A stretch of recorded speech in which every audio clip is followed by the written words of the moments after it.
This is A-Team Adventures. I'm Allie. And I'm Alex. We're traveling across America in our van. Join us as we explore hidden gems, national parks, and more. Hello everyone, and welcome back to our channel. This week we are traveling through Arizona with a destination of Moab, Utah. We post adventure travel videos twice a week, so make sure to subscribe, like this video, and leave a comment to come along on our adventures. We are on the Scenic Drive, which is Highway 163, which takes you right around Monument Valley. This breathtaking landscape is not just a feast for the eyes, it's a place steeped in rich history and culture. Known for its towering sandstone buttes that rise majestically from the desert floor, Monument Valley has been a source of inspiration for countless artists, filmmakers, and photographers. You might recognize it from classic Western films, where it served as the backdrop for epic tales of adventure. Monument Valley is more than just a pretty picture. It's part of the Navajo Nation, home to the Navajo people for generations. Their rich traditions and stories are woven into the very fabric of this land. While we just enjoyed the views from the road, you can also pay to drive up close. This is us here at Forrest Gump Point, where you'll see many people walking out into the road to get the iconic shot. There are so many interesting mountains, buttes, and rock formations in this area of Utah. This mountain reminded me of a bottle of colored sand in layers. This was our campsite for the night, a little ways northeast of Monument Valley. We were originally planning on camping at Valley of the Gods, which is a very popular BLM site. But due to recent rain, the road was washed out and we didn't want to risk it, so we came to this spot which was nearby, and it was very pretty. Another great thing about this spot, it was very close to a hike to see some petroglyphs. We might never have found this hike if it wasn't for seeing this campsite. The hike was very cool and took us through these very cool layered rocks. Next, we squeezed down through these rocks to get a better look into the wash.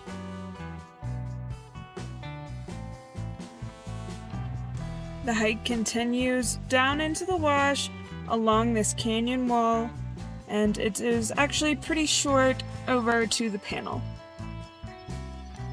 We are going over to the Wolfman panel, which is located in the Butler Wash nearby the San Juan River.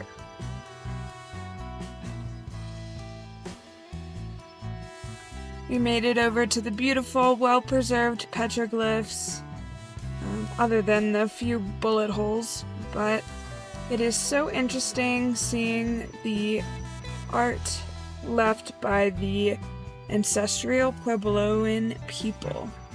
These petroglyphs are roughly 800 years old, and they are petroglyphs because they are carved into the rock.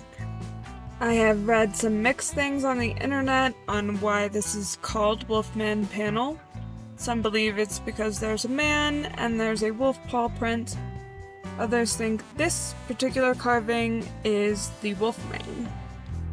Either way, it's a very interesting petroglyph panel and one of the best ones I've ever seen. Also in the area, you can see these old Pueblo dwellings. You can actually hike right down to them, but we did not. We did also stop at some other nearby petroglyphs. These are the Sand Island petroglyphs, and you can actually drive right up to them and park your car right down there and see them from your car pretty much. They are also located in the Sand Island campground, which is right on the banks of the San Juan River.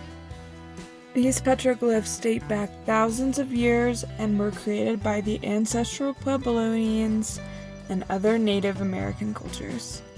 Each carving tells a story, offering a glimpse into the lives beliefs, and traditions of the people who once roamed this land. Petroglyphs here depict a variety of symbols, including animals, human figures, and geometric shapes. They're not just art, they're a form of communication, a way for these ancient cultures to express their connection to the world around them. After exploring the petroglyphs, we stopped for lunch at the Twin Rocks Cafe, aptly named as it is right under the Twin Rock Formation.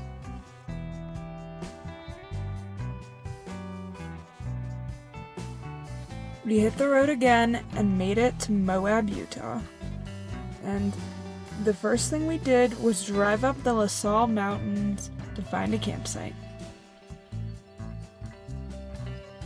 And we found a really great campsite. The road up is mostly paved, and we were able to snag this spot, and it had an excellent view. The storm started rolling in pretty much as soon as we parked, and at this point we thought the sunset might be blocked, but we were in for a real treat.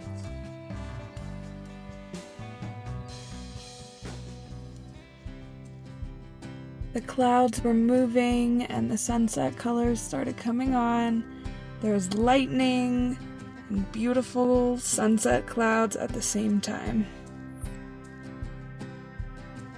This ended up being one of the best sunsets we've ever seen.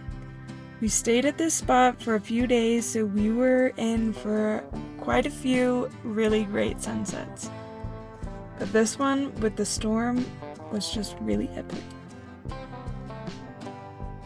Up on the Sal Mountains, you get a great view of Arches National Park, Canyonlands National Park, Moab, Dead Horse State Park, and more. It's a really great vantage point because there's so much cool stuff down below, and the mountains just tower over Moab, Utah. The colors from this stormy sunset were extremely intense, and I don't think we could have seen a sunset like this anywhere else but on the Sal Mountains. Stretching over 12,000 feet high, the Sal Mountains offer a diverse range of activities year-round. Whether you're hiking, mountain biking, or just soaking in the views like us, there's something for everyone here. These mountains are part of the Manti-La Sal National Forest, which has lots of dispersed camping, and you can explore lush forests, sparkling streams, and even catch a glimpse of local wildlife. Keep your eyes peeled for deer, elk, and a variety of birds. As the sun goes down, the canyons below glow in the last lights of the sun. The last remnants of the storm are rolling over us, and lightning strikes off in the distance. As the day comes to a close, the mountains stand tall, glowing in the alpine glow of the sunset. It's a reminder of the beauty that surrounds us and the adventures that await. Whether you're an avid hiker or just looking for a peaceful escape, catch a sunset at the Sal Mountains. You won't regret it. If you enjoyed this video, make sure to like, subscribe, and leave a comment down below. Let us know what you thought of the video and where we should go next. We are going to Moab for our next video, so stay tuned for our tour of Arches National Park. See you next time!